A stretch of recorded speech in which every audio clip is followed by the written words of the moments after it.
Oh, yeah. Five-star. LSU. I said, they ain't ready for the LSU. No, they ain't ready for the LSU, huh?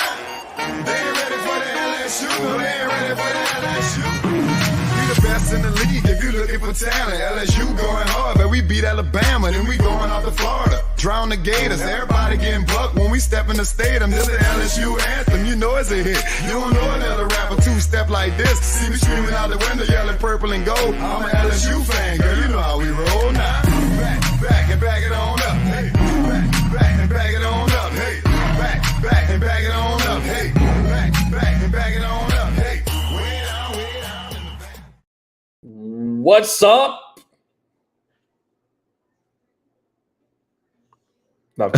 EA! Bro, let's go. We are live. Welcome to, man, Great weekend. a fantastic show coming off a fantastic weekend.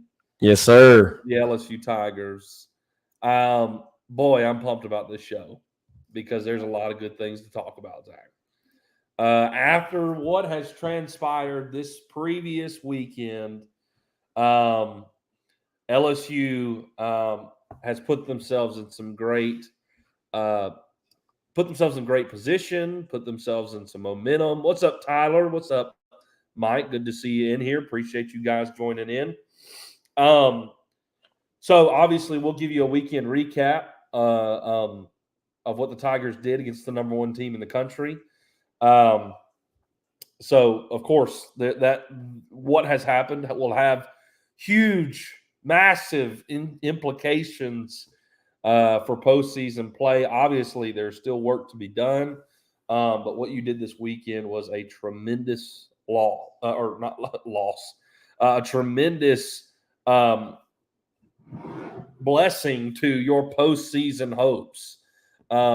You have really helped yourself out this past weekend against the Texas A&M Aggies, number one team. Let me throw that out there. LSU knocked them off. Number one team in the country, Texas A&M Aggies, because of what the LSU Tigers have done.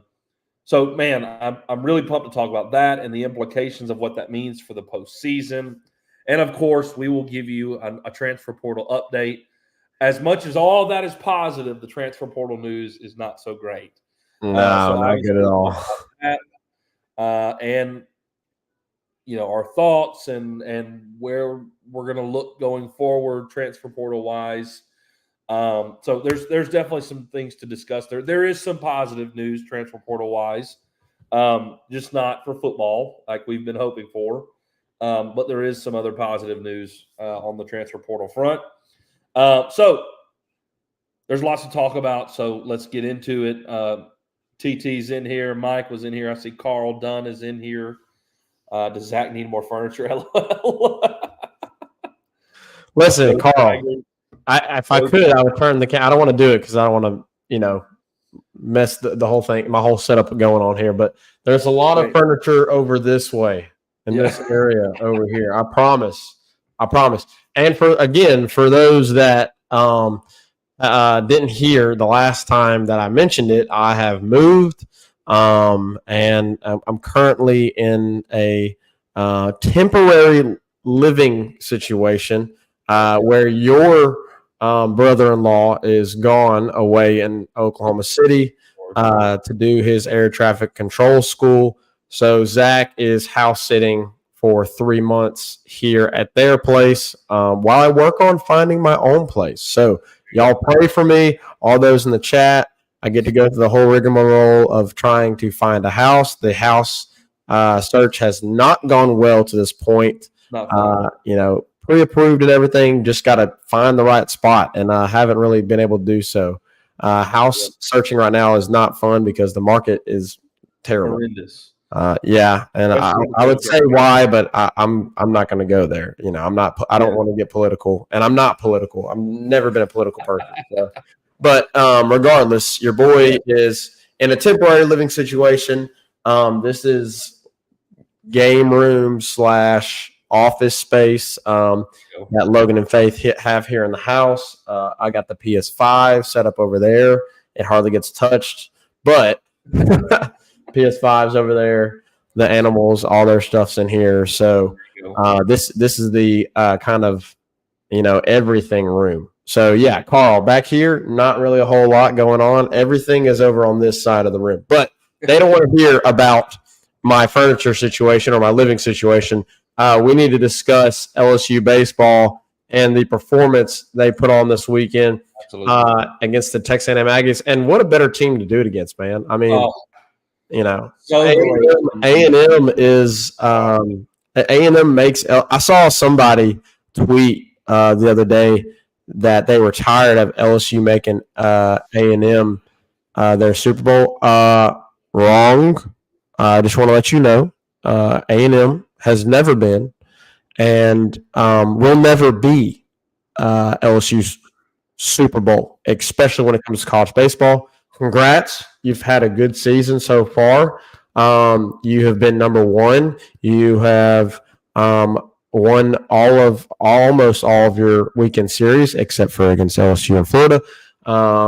So, no, you're not our Super Bowl. We just really need to beat y'all because we're trying to just make the postseason. So, congrats on having a good season. Let's see if you can actually make it to a national championship and actually win one. Oh, by the way, we have 7. You have 0. So, the fact that you say that you are our Super Bowl is idiotic.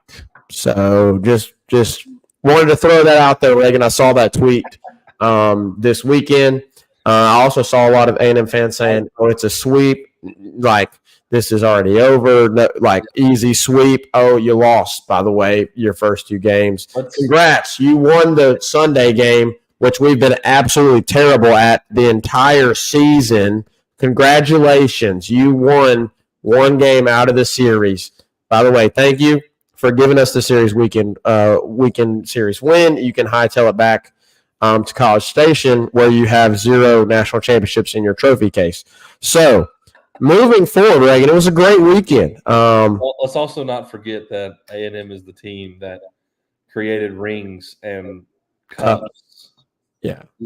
Ring, like literal rings for beating LSU in 1 game. In 1 game. In a regular season. In a regular season, and LSU was not even a championship team that year. So. Correct. Yeah. Yeah, y'all are our Super Bowl. Yeah, because it sure looks that way. Okay. They made rings. You made rings and cups because you beat us, and your butt hurt because we beat y'all this weekend. Move along. Yeah. Try to worry about the postseason, which you haven't been successful at all in college baseball. Congrats. You've made it to the College World Series. Have you won one? The answer is no. I didn't know if y'all knew that. Okay, I'm done. So, Zach, with that in mind, your thoughts on this weekend? I guess we can go ahead. We're 10 minutes in. We can go ahead and dive into the weekend, game 1. And we'll go ahead and start with your overall feeling from the weekend, and then dive into. Yeah, I'll give my overall feeling. I'll let you kind of get more into detail with each game. But game 1, I think I have to mention specifically 2 things. Okay, 3. We'll go 3. First and foremost, I want to mention the defense of Tommy White. Because Tommy White made 3 to 4 plays defensively that really, you had the backstab double play that ended the threat in the 8th inning when you really needed it. You had the over-the-shoulder grab running into the outfield early on in the game, which was phenomenal. The leaping grab. Yeah, you had the leaping grab on a hot shot to third base. There's probably, I think there's another one where he literally just came, like he was charging the ball and like took over shortstop from Micah Braswell and threw a dart to first base that ended a threat. So Tommy White's defense in game 1 was a major factor in the result Yeah, and it's been great all year, but specifically Game 1 against Texas A&M this past weekend, he was phenomenal, and definitely probably saved you maybe a run, maybe two. So just great defensive play by Tommy White. Obviously, we have to mention the extremely clutch hitting. Reagan, it feels like you've been waiting. We discussed it over text in our Tigers Avenue text thread when it happened, Reagan. It feels like, you know what, Reagan? I just thought about this. This is complete rabbit, so forgive me. Yeah. We need to start a Tigers Avenue text thread with some fans of ours, some viewers, to see if they'd be interested in talking in the game. You know, that'd be pretty dope. Sure. If y'all are interested in a Tigers Avenue text thread, because I got to be honest, I promise you, I'm not looking at Twitter a whole lot, and I'm not looking at social media a whole lot during the game. Like, I'm locked in. Okay, I might tweet here and there a little bit, but I'm locked in on the game. I'm not great at tweeting during the game, so maybe we need to create a Tigers Avenue text thread for during the games. That'd be pretty dope. That'd be pretty dope. So if y'all are interested, please let me know. Send us a DM. I would love to be able to text y'all. That'd be great. Moving along. We were texting on our Tigers Avenue text thread when Josh Pearson made the extremely clutch hit there in the sixth inning to catapult LSU. It felt, Reagan, that hit felt like a hit that we've been waiting on all season. Not that there hasn't been clutch hits, but they have been far in between, right? You will remember that hit. If LSU makes the postseason, yes, that exact moment that we've been waiting on was that moment. Exactly. Double down the line, bases loaded, 100%. No outs late in the game against number one in the country. 100%. I mean, you'll remember that. You'll remember that play. You'll remember that hit. And Josh Pearson, man, he's been so clutch here in the latter half of this SEC schedule, man. He's really come along. That's his MO, right?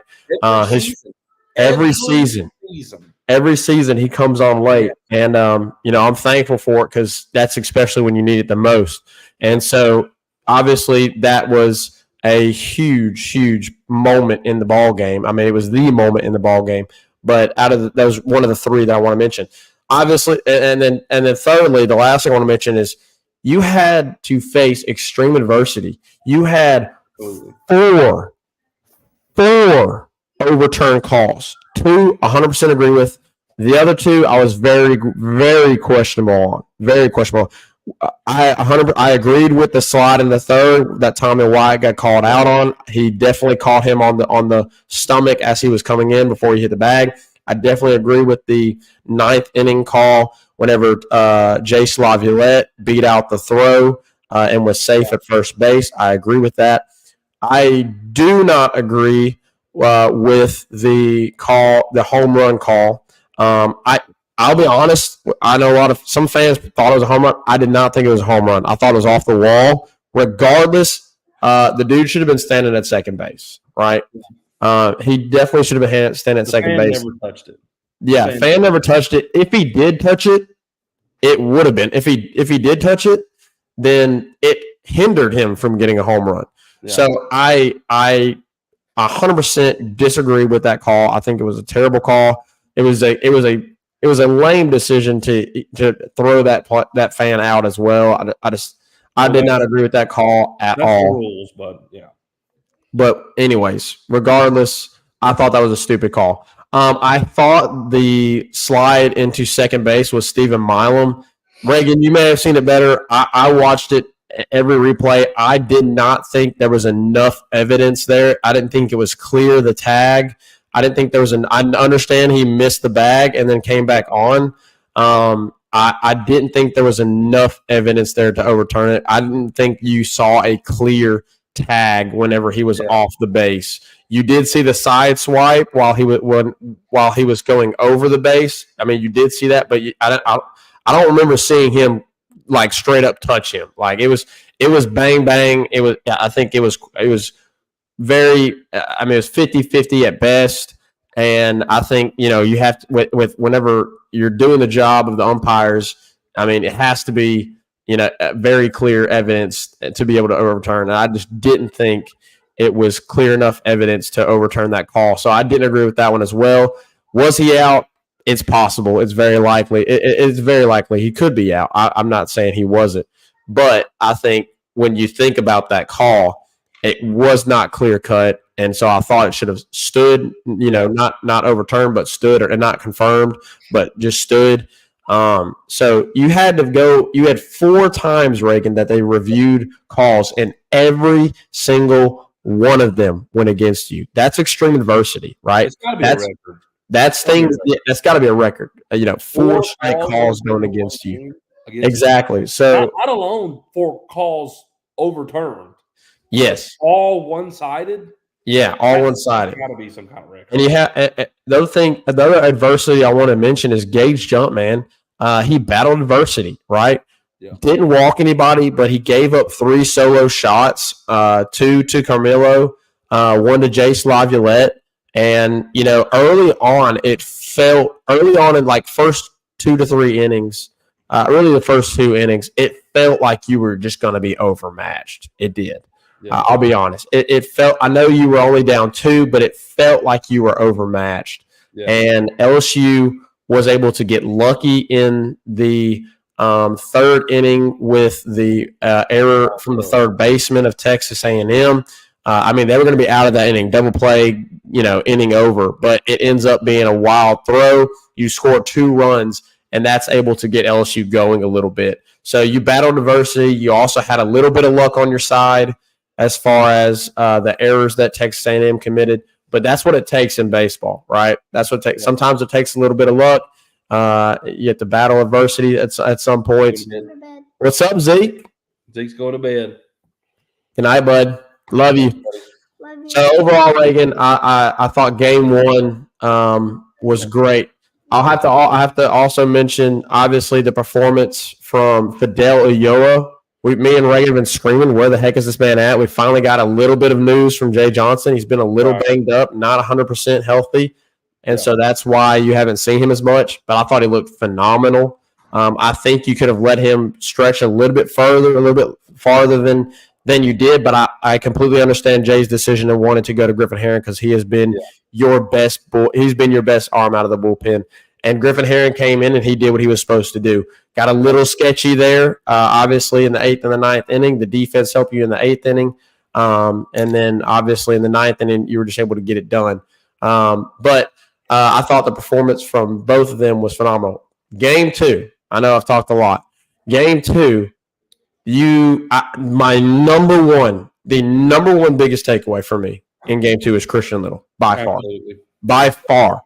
Yes, you had home runs from Tommy, and you had a home run from Jared Jones. You had a clutch hit from Hayden Travinsky. You had another clutch hit from Josh Pearson. Like you had obviously extremely important plays and moments and plays that players made in that game that were extremely important. But as Carl Dunn said, Christian Little is that dog, right? And whoever would have thought we'd be saying that at this point in the season?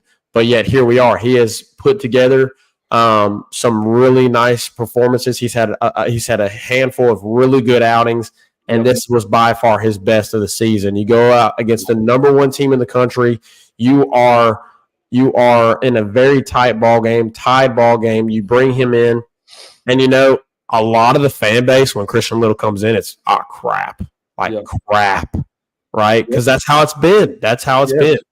And no flack on him, but it just hasn't been there for him, especially early on the season. Obviously, we know about his struggles last year, right? He wasn't even hardly called upon in the postseason last year.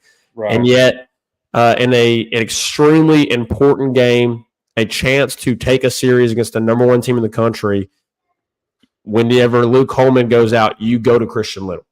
And he performed and excelled with flying colors. 6 strikeouts. He only allowed, I think it was 1 hit. He walked 1 guy. Which, by the way, on the one time he walked a guy, I thought the ump missed a strike call in that walk. Regardless, doesn't matter. It didn't matter. Christian Little came out and performed phenomenally. Gavin Guidry did what he had to do. And Tigers, because of the bullpen, was able to win that game. You have to give game 2 to the bullpen. I think game 3 you give to obviously Josh Pearson and Tommy's defense. But game 1. But game 2, you absolutely have to give that game to Christian Little. 100%. Ball game, tight, extremely tight ball game, and he went out and dominated and allowed LSU to be able to pull ahead. Obviously we had the wild pitch, but great weekend. I understand Sunday was what it was, but we cannot ask for that much, right? I sent the text. I said, because LSU fans obviously got hyped because they're like, well, can we get the sweep? Can we get the sweep? And it started great, right? But you gotta give them the credit that they are due from this weekend. I understand Sunday was disappointing. Yeah. Obviously, Sunday, the third game of the weekend has been an issue for LSU. Right. But you have to be. You can't walk away from this weekend and get hung up on Sunday. You have to take this weekend as an extremely great thing for the Tigers, especially heading into the postseason. Yeah, you think about if you count 3 innings into Sunday, 22 innings of baseball where LSU totally outmatched the number 1 team in the country. Not totally outmatched, but like you were beating them. 22 innings where you were winning those innings. Yeah. And like you said at the beginning of Sunday, you're up 3-0 and it feels like you're headed towards a sweep. It was weird. It was weird, Reagan, because it was the complete opposite of game 1 and game 2, right? Game 1 and game 2, both times Texas A&M jumps out to a lead, and you're like, oh, crap, here we go. And LSU comes back and wins the game. So then game 3, LSU jumps out, and you're like, all right, let's go. Doesn't matter. Texas A&M scores 14. I think the reality is that A&M's bullpen was deeper than yours. And when it came to Sunday, look, I thought Dutton was – I wish he would have given Dutton a little bit longer of a leash. I think if you let Dutton go there, that inning doesn't end up being nine runs. Because Dutton was in and it got to, I believe, 4-3. Yeah, 4. And they pulled him after the home run. Yes, correct. And I think if you leave him in there, he would have managed that. And it's still a ball game, but it is what it is. He made the move. I'm not going to question Jay Johnson on his moves at all this weekend because he pushed every button right. You mentioned it, Reagan, in our Tigers Avenue text thread before the weekend. You said, I 100% believe that Jay Johnson will go here in game 1 if it's tight. And they had a little bit of a buffer there with Fidel Ulloa. I thought that you probably could have pushed Fidel Ulloa a little bit further than they did. That's my personal opinion. I'm not the coach though. But you were 100% correct. You want to try to win at least one. That was LSU's goal this weekend. Like, don't get swept. Just don't get swept. Correct. Right. And so you have to absolutely go to Griffin Heron. I completely agree with that. That text you sent before this weekend. Well, LSU is in win now mode. Yeah. So if LSU has the lead against the number 1 team in the country, you're throwing your best bullpen arm out there to win that game. And I thought Ackenhausen, in game 3 looked pretty solid. I know he ended up giving up the walks and they pulled him early because of his injury and they didn't want to push him too much. Jay Johnson said in the post game, he really kind of got about where he wanted him to be. Like he said, he really wasn't going to pitch any more than 3 innings, at the most. So that was about where he thought he would get. So anyways, this weekend is absolutely massive. Herring was phenomenal to close out game 1. Christian Little was amazing. I'm hoping Fidel Ulloa can start getting healthy so that we can start using him more because – sorry, Luke is crying. Okay. I think we got it taken care of. He's supposed to be sleeping and he's crying. Anyways, so the the moments like Saturday, we can't forget about this, Zach. Luke Holman. So LSU, right? We've won game 1. A&M goes up 3-0. Holman locks in, begins to find his stride after a rough start. It was phenomenal. LSU in the 3rd inning ties the game with 2 outs. Tommy White comes up to bat, hits a home run. Jared Jones comes up to bat, hits a home run. Josh Pearson comes to bat, doubles. Hayden Travinsky comes to bat, singles, tie game, right? Now you're like, oh boy, like we've got a chance in this game. Yeah. You turn around to the 4th inning, the top of the 4th inning, A&M loads the bases with no outs. And Luke Holman goes 1, 2, 3 strikeout. In 9 pitches. I mean, what a freaking moment. I mean, this weekend as a whole had massive turning points in this season. I mean, moments you have been looking for all stinking conference play. Yes. That you know LSU has the talent to do. The hit when the bases are loaded, Josh Pearson, late in the game, no outs, bases loaded, double down the line. The game is on the line. You're tied with the number 1 team in the country. You just tied it back up. Bases are loaded, no outs. Luke Holman goes and strikes out the next 3 guys in a row. Right? Christian Little, who struggled his whole career having high accolades coming out of high school, one of the best pitchers in the country coming out of high school, has struggled, but has seemed to find his stride, comes out of the bullpen. And what have we been saying we've needed? We need somebody in the bullpen to emerge and be the guy that can fill the gap we've needed. Christian Little comes out, 3 2/3 innings, 6 strikeouts, and only one run, but it wasn't an earned run. So it's just moments in this weekend that we've been looking for have now built momentum for the postseason. Yeah. And now Jay Johnson can look at his team and say, you can do it, right? Because baseball is such a mental thing sometimes and a confidence thing. You lost 5 straight SEC series, and let's be real, college students are telling themselves, we can't do it. We suck, right? And then you go out and you beat the number 1 team in the country in a weekend series. You're still in play for postseason, and Jay can say, look what you just did. You can do this, right? You can stand toe-to-toe with the best in the country and win the freaking thing, right? Yep. It is a confidence builder, massive moments in the game. Herring, Little, Jump, and Holman, it was the perfect weekend that LSU needed. This is going to be, to me, the turning point of the season now. Now you go to Tuscaloosa. You got Ole Miss coming to Baton Rouge. The words of Jay Johnson was, we're not in the field. We're in what? The fight. And he can preach that to his team, that you're not in the field yet, but you're in the fight. And look what you just did to the number 1 team in the country. You have the talent to make yourself, to put yourself into postseason play and compete in postseason play. This weekend as a whole was absolutely massive.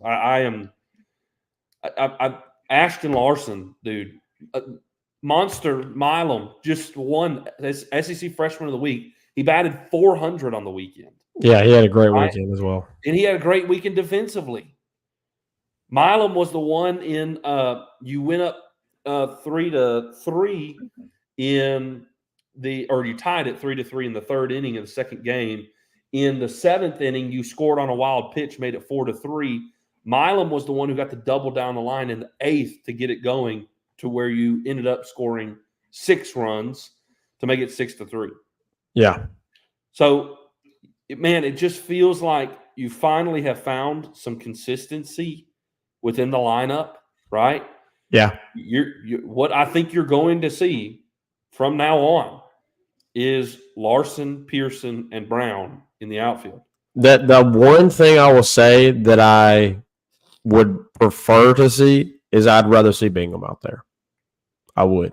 I mean, maybe Bingham had got hot there in the middle part of SEC play, and then we started sitting them, and we brought Paxton Clean back. Yeah. Obviously, Jake Brown's got some work.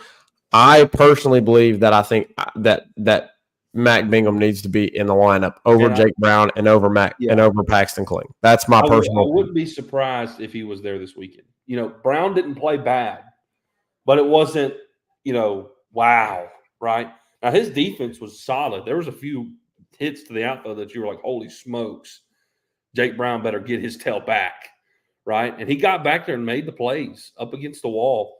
And I was really impressed. But who did you trust late in the game? Paxton. You put Paxton in. Yeah. Jay Johnson pushed all the right stinking buttons. He coached his butt off this weekend. I mean, he did. He was great. In the second game when you had to face Laviolette and Braden Montgomery, right, and the heart of their lineup again, and it's 6-4. A run has already come in, and you have literally runners on second and third, Laviolette and Braden Montgomery on third and second, and their cleanup hitter. I mean, he hits a ball, and every stinking LSU fan puckered up. Boy, yeah, I did. When he hit that ball, everybody gasped for air. And, boy, Paxton Clean made it look routine. His defense is the best thing that he has in the outfield. He is a true center fielder. I mean, it is so natural for him. That is not an easy play. I mean, that ball came hot off the bat, and he got over there quickly and made that look way easier than that play really was. Oh, for sure. I mean, if you're talking Jake Brown, a true freshman out there, man, I was glad Paxton was out there, and he made the play. Yeah. You made all the plays that you needed to play. Or you made the plays that you needed to make when you needed to make them. Braswell kicked a couple balls that were in crucial moments. He kicked one in the ninth inning. That's what kept the game going. Yep. So things like that, and then it is what it is. But you made it happen. You faced adversity. You made some mistakes, and you still beat the number one team in the country. And man, if you finish this, so. To transition here, Zach, the postseason outlook. Because of this, if you win your final two series, right? If you go 2-3 and 2-3, you're at 13 wins. Yeah. That's the goal. That's what we've been saying. In our mind, of course, LSU's goal is to win every single game. But, right, the benchmark has kind of been like 13, right? Because if you've seen the percentages. At 16 wins in the SEC, it's 100%. At 15, it's nearly 80%. At 14, it's like 70%. At 13, it's just under 40%. But here's the deal. Yes, you get to 13 wins. It's just under 30%. So that means less than half the time. But being as you are the defending national champions, and with some recency bias, right? You've been playing your best ball as of late. Maybe you go to Hoover and you win a game or two. That gets you to 15 wins, right? Maybe you slide into the tournament. And that's all you need is a spot. That's all you want at this point is a spot in the tournament.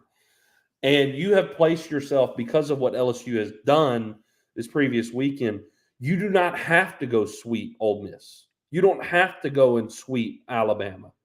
You can go win 2 of 3 both weekends and feel like, okay, we can go to Hoover, win a game, 2, and we're going to be biting our nails maybe a little bit on Selection Sunday, but you may feel good about where you're at.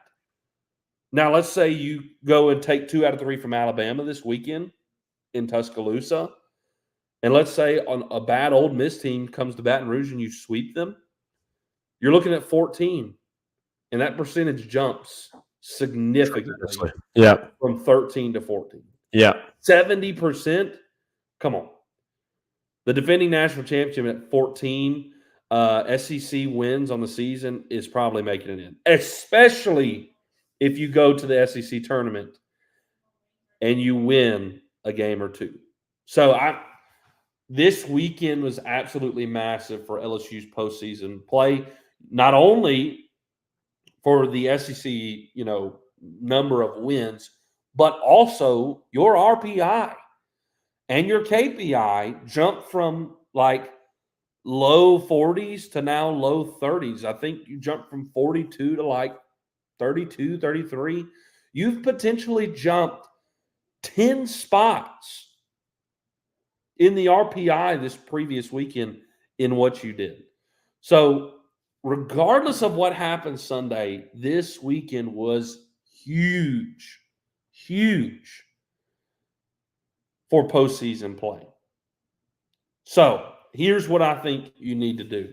You need to go win the next 2 weekends against Alabama and Ole Miss, which I think you absolutely can do.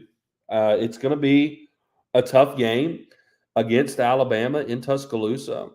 Ole Miss, I think you should win that. I think the expectation is to beat Ole Miss.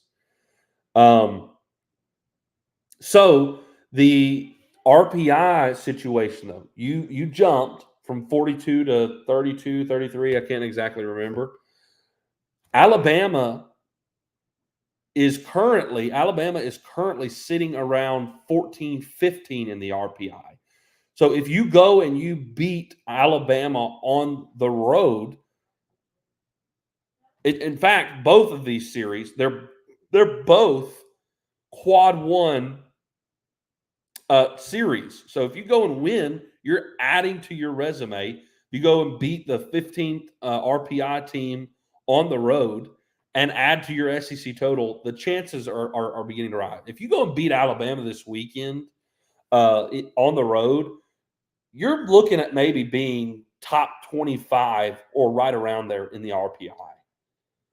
And so if you land 13, 14 wins right around there somewhere with a top 25 RPI, you're feeling really good. You're feeling really stinking good. I will say, Reagan, this upcoming weekend is massive. Obviously, this past was massive. Every weekend's massive, right, for LSU. But the reason that this weekend is so massive is because this is the potential wrench in your gears, right? You just came off a huge, massive win at home against the number 1 team in the country, and now you're going to go on the road against a good Alabama team, right? Not great, but a good Alabama team. Yep. And they're going to be at home. They're going to be obviously fighting for their position in the postseason. I mean, it's going to be a battle on the road in Tuscaloosa this weekend. Yeah, no doubt. And also, I mean, I don't think this is, it's not much of a concern anymore. But you're talking about seeding position in the SEC tournament. I don't think we're going to be out. I think that Missouri and Auburn are going to be the 2 teams that are out of the SEC tournament with the way things are shaking out. Maybe Ole Miss falls down. But right now, I don't think you're concerned about falling out of the SEC tournament. You've kind of jumped that hump now, right? I think you've placed yourself.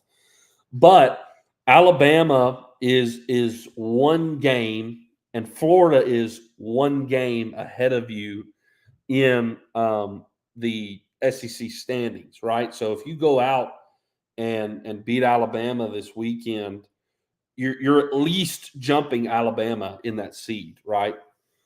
Maybe I don't know who Florida is playing this weekend. I don't know who they're playing this weekend, but I'll take care of that real quick. Yeah, if you'll find it, if maybe you beat Alabama, maybe Florida loses their series, you jump 2 spots seeding wise, and then you're feeling really good about your seeding, and who potentially your matchup will be to win a game or two. But bottom line,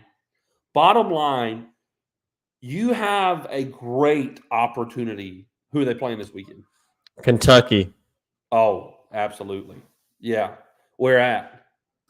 It is at Florida. It is in Gainesville, which, let's be real, Gainesville's not some kind of like massive. And then Florida goes to Georgia. Oh, yeah. And Bama gets Auburn. So you want to beat Bama this weekend, and it's likely with who Florida has left that they're going to there's the potential definitely to jump Alabama and Florida if Tigers can take care of business, and with a little bit of help from Kentucky and Georgia. Yeah, and I don't know what Vanderbilt's looks like, but you're 2 games behind them. Maybe you could hop them by the end of the Vanderbilt has to host Tennessee. Okay, yeah. And go to Kentucky. So, I mean, Who else, Reagan? Who else are we a little far behind? State? Yeah, you're who are we close to? State's a little bit out of. Those are the teams you're battling. You can have a shot at. Yeah, of leaping in the standings. That's realistic. Bama, Florida, and Vandy. You're 2 games behind. The rest, you're about 3. If you are able to get the job done this next 2 weekends, you have the potential to leap. Where are they at right now in the stand? Where are all those teams at right now in the standings? Who's the highest rated out of those 3? Out of those 3 is Vanderbilt. And where are they at in the standings out of the 14? They're 11 and 13, which puts them 1, 2, 3, 4, 5, 6, 7. They're at 8. 8th. So you could potentially jump to 8th in the standings. That's correct. Wow. That is absolutely correct. So yeah, it's huge implications on your postseason play, SEC matchup seeding in the tournament, and Zach, Ole Miss has a good RPI. They're in the 20s. If I remember correctly, they're around 25-ish. So your next 2 weekends are just as important as this previous weekend. Okay, this weekend was massive, but you've got to go take care of business. You lost the first 5 series of SEC play. You got to go win the last 5, right? You've won 3 straight. So you got to take care of business in turning this around from going 0-5 to 5-0. And if you do that, if you win 2 out of 3 both weekends, which I think is definitely doable, you're at 13 wins. You're sitting around 25 in the RPI, and you're talking potentially jumping 3 spots in the SEC tournament. You go win a game or 2. Like, it's doable. Because of what you did this weekend, it is well within your reach to make the postseason. So that is how big this weekend series was. That is why you say, okay, whatever happened on Sunday, it is what it is. That's what has been happening on Sundays with LSU. You really were outmatched bullpen-wise at that point. We'll take it, right? It is what it is. That does not take away with how huge the implications are for the postseason. You're not in the field, as Jay Johnson said, but you're in the fight.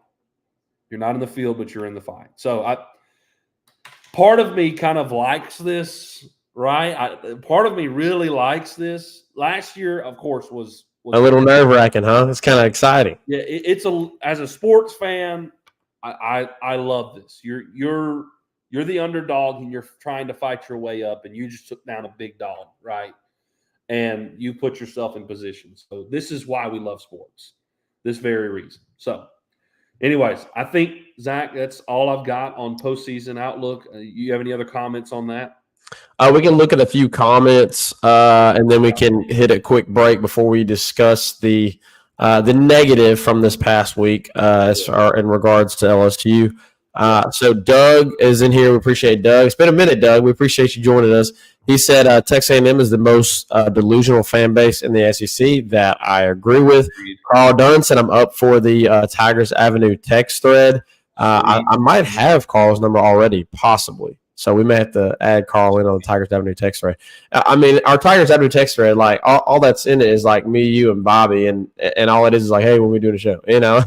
So we may have to make a Tigers Avenue official text thread so that we can get in on the action with all of our fans and listeners. So we would love to do that. If you're just now joining us, we have a few more viewers now, so I appreciate y'all joining us. Please do us a favor. Like, subscribe, share on all your social media pages. I think we are one of the best podcasts at following LSU baseball and especially going in detail. So please do us a favor, like, share, and subscribe. And if you're interested, we are discussing the potential for having a Tigers Avenue text thread for during the games. If you don't like being on social media, if you're too locked in on the games, as me and Reagan are mostly, we're not as active on social media when it comes to during the games, probably as we should be, but it's because we're locked in on LSU. So if you're interested in doing a text thread with us for during the games that we can text in, because we definitely text a lot during the games, please feel free to hit us up and know if you're interested on that. We would love to add you to our text thread and get that going. So Cardon said he's up for it. That is awesome. Tyler Townsend said A&M's lineup is too good to keep them at bay for 3 straight games. And yes, I agree with that. And I think, again, as Reagan mentioned, that's a result of the bullpen just kind of wearing down. You got what you – I mean, what could you ask for with this bullpen, right? There's not much more you could ask for with this bullpen. They did what they needed to do and got you the series win. Doug also said, I keep hearing that Shores is ready. Are we going to see him this season? I don't think so. No. I don't think if you see somebody, maybe Newt. Like maybe Newt. I heard that Newt was ready and was potentially going to throw in a midweek game a couple of weeks ago, but something happened and he couldn't go. But Shores is too early, I think. No, you won't see Shores till probably next year. Yeah. So, anyways, all right, Reagan, let's take a quick break, and when we come back, we will unfortunately discuss the not so great news out of the transfer portal. We'll be right back right after this. 5-Star Hero, your intro and outro music for the Tigers Avenue show. They ain't ready for that LSU. Go check out all his other music on all the major platforms. Don't forget to follow him on Instagram at Saints Anthem and at Twitter at One Nation Doty. Don't forget to check out his Facebook page for all his Saints and LSU merchandise. Can't get any better than Sarah Klein Stevens, attorney at law. Her firm focuses on the needs of the elderly and maintaining their dignity throughout the process. Here for you, here for your family. Sarah Klein Stevens, attorney at law. Right back at it here in the Tigers Avenue. Got to discuss some transfer portal news. Obviously, it wasn't that great this past week. Man, you need defensive tackles out of this portal, as mentioned. Bad. And you had 2 big ones come visit, and you swung and you miss. Simeon Barrow goes to Miami. Dominic Williams from TCU goes to Oklahoma. It stinks. It really stinks. I don't know what to say about this. I really don't. I mean, is it NIL? That's what I think. Yeah. I think you having Bo Davis, I feel like you should be able to reel these guys in. So whatever it was with NIL, I guess it just didn't work out. I guess they were willing to pay more than what LSU was willing to pay, and Oklahoma and Miami got the sweepstakes of the defensive tackles. Obviously, the defensive tackles are a hot commodity in the portal right now. Everybody wants big huge, fast, athletic defensive tackles. That's what everybody stinking wants right now.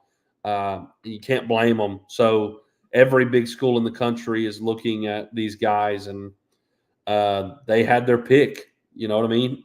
Who's going to pay the most? And I don't feel like I can speak too much on the situation with NIL at LSU and what that's like and who's going to pay and yada yada yada. I don't know. I mean, it is what it is, right? If we as a fan base, I think, want more guys to come in like this, maybe we need to do our part and donate to the NIL fund, right? They've created it. Maybe that's what we need to do. I don't know. But the reality is you missed on these two guys, and I think it's a result of the NIL. Zach, I mean, do you have anything else to add to that? I know I have some other comments on defensive tackles and targets we may go after because you have roster spots open. For sure. Still think you're going to add a defensive tackle. Yeah, it was definitely not great to hear that you missed out on both. I was hoping you could land at least one. You didn't even do that, so that was extremely disappointing because you know that the defense just needs talent. It needs talented players to try and make up for what has happened the last couple of years with this defense. So you need some talented players and some veteran players to come in and make significant impacts for this defense to be better than they were the last 2 years. So not getting those two guys, it really hurt. But I'm hoping that they can still, use the transfer portal to at least get some bodies there. I think Jacoby Aguilar is really good. I think he's a good player. Yeah.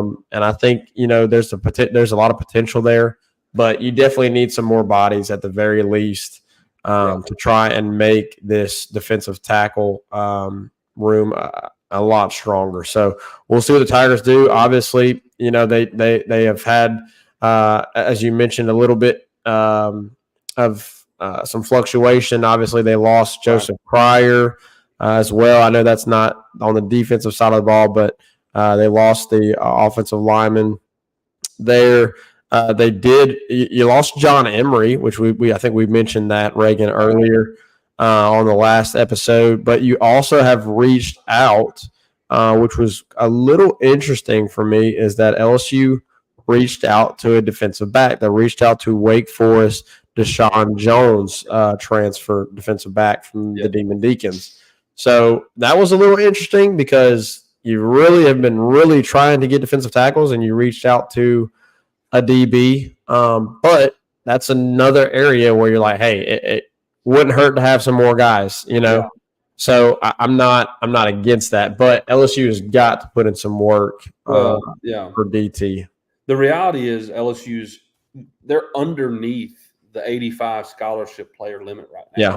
With the portal entries, you're below 85. So at the moment, you have the luxury of you've got some scholarships. You can go offer Deshaun Jones. And, man, the dude, was phenomenal last year. Wait for it. Had 3 picks and, great DB that you could add to this room that, maybe could bolster it even more than what you got currently with Corey Raymond. So you have the luxury of doing that right now because of the scholarship spots. But, man, you absolutely need to go add a defensive tackle. So where do you go do that? CJ West is still available from Kent State. He's going to take a visit to LSU at some point, or maybe he already has. I can't exactly remember. And then Aiden Huntington, who is out of UL Monroe. He is in the portal. Recently added himself to the portal. And, dude, he's from UL Monroe. So, you do have to take that into consideration. But dude last year had 16 tackles for loss and 8.5 sacks on the season, not career, 8.5 sacks on the season. So really good numbers from Aiden Huntington. I think you need to go like CJ West, Aiden Huntington, these guys who are not, maybe big time NIL seekers, but are looking for a bigger, better opportunity. You need to go lock one of these guys down, maybe both of them. Yeah. CJ West, Aiden Huntington, and I'll be happy with that. I will be.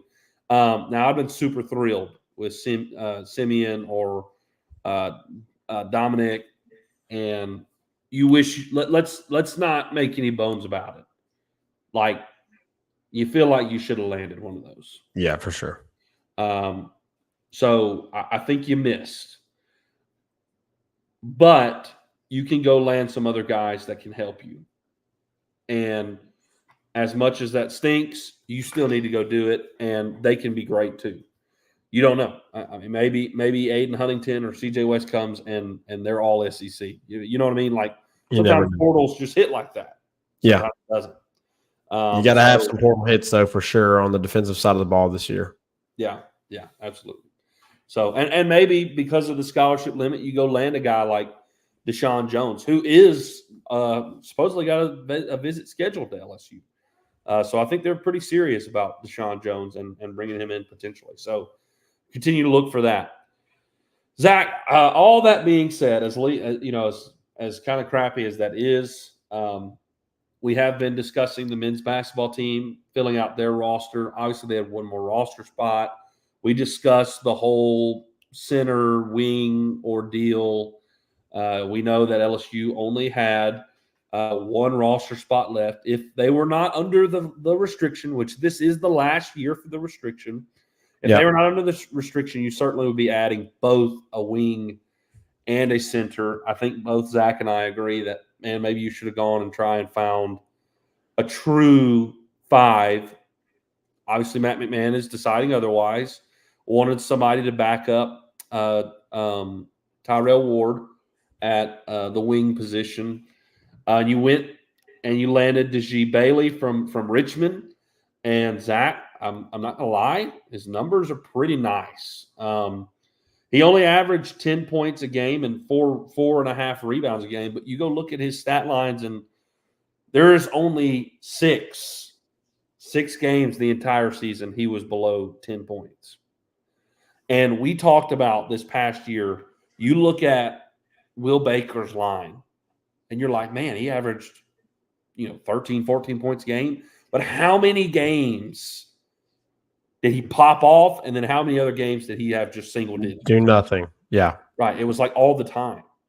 You go look at like DeJee Bailey's, only 6 games out of the whole season was he underneath 10 points. So this is a guy who I think is going to contribute significant minutes and get you some points on a consistent level and be a very solid depth piece for LSU in this men's basketball team. I think it's a great pickup for Matt McMahon. He stands about 6'5", and he's very similar build as Tyrell Ward, athletic and long with reach. So he fills out his last roster spot. So Matt McMahon, look, he's in it this year, right? Like, you can say that this previous year was really year one. Obviously, the first year was like, let's put something together and put it out there, and it was what it was. Yeah. This year, it felt like he actually had a full, some time to put a roster together. There was some thought behind it, whereas before it was like, get whoever the heck you can get here and make it happen. And this season, was much better. Now, there were some rough patches and some low patches, but there was also some awesome moments when you go and beat South Carolina at South Carolina, and then you beat Kentucky on a buzzer beater in the PMAC, and it was the most electric moment in the PMAC outside of women's basketball since Will Wade has left. It was a huge moment. So Matt McMahon has a huge year ahead of him to start convincing LSU fans that he is up for the task. So we will see how this roster does. I like the way it looks. I do think it's missing a true five, but I think you can fill the role with Jalen Reed, Damian Collins, and Robert Miller. I think you can play that role with them. You've played Jalen Reed at the 5 several times this year. So we'll see what it looks like. I'm excited. You've got some great firepower and Jordan Sears,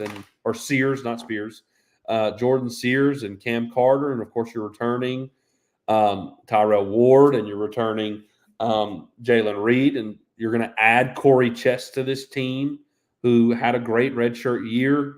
Now you got Deji Bailey, and of course Derek Fountain is coming back as well. Some great depth within this team. So I'm looking forward to what this team can look like, healthy and full and ready to go. And I'm excited. I really am. And of course, they brought in the coach from Creighton who played at LSU. Excited about him as well. So it seems like a solid roster, and I think we need to just see it, right? I mean, we can look at the numbers and say it looks great, but obviously you got to see it happen.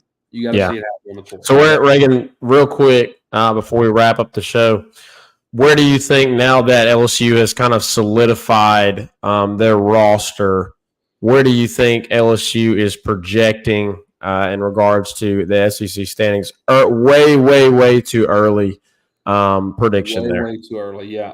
I mean, I think way too early. Your floor is middle of the pack, SEC.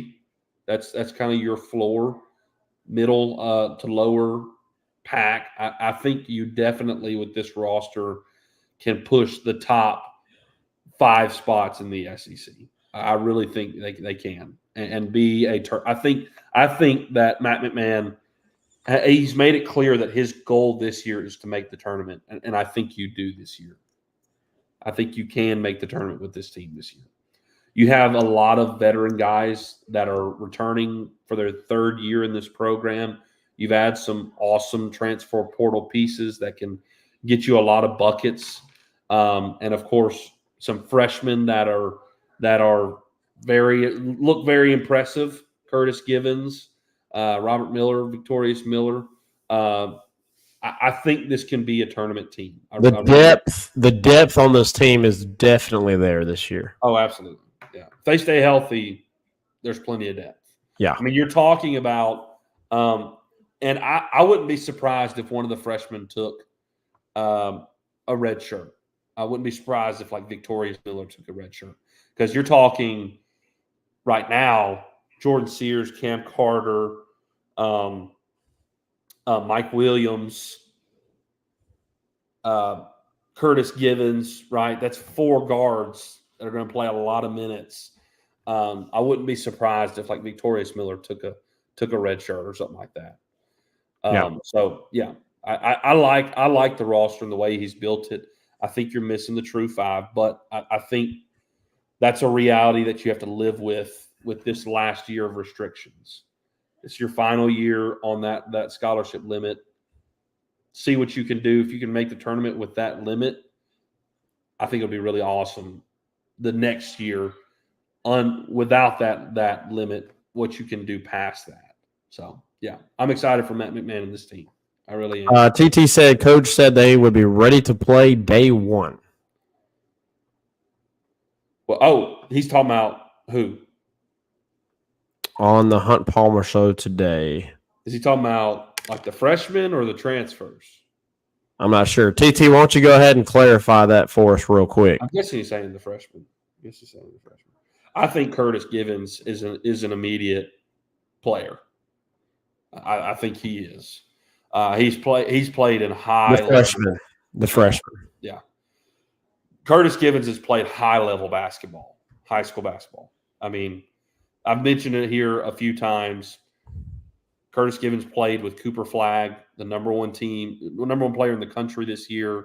He played at Monteverde, premier basketball program in the country, and won the national championship with Monteverde and Cooper Flagg. And in the national championship, scored 24 points. Like, people don't realize they're sleeping on Matt McMahon's recruiting. Like, yeah. It was a huge pickup. It was a huge pickup. So I'm pumped for Curtis Givens. I really am. So excited for this season and what it may look like under Matt McMahon. I really am. All right, Zach, that will do it here for the Tigers Avenue. Man, I'm so pumped about LSU baseball now, and I'm ready to get to the weekend, bro. Forward, I'm ready to get the weekend. Got to get past Northwestern tomorrow night, and then you go to Tuscaloosa this weekend. It's going to be great. And we'll discuss all of it next time here on the Tigers Avenue. We'll see you next time. 5 Star here, take us out. Peace. That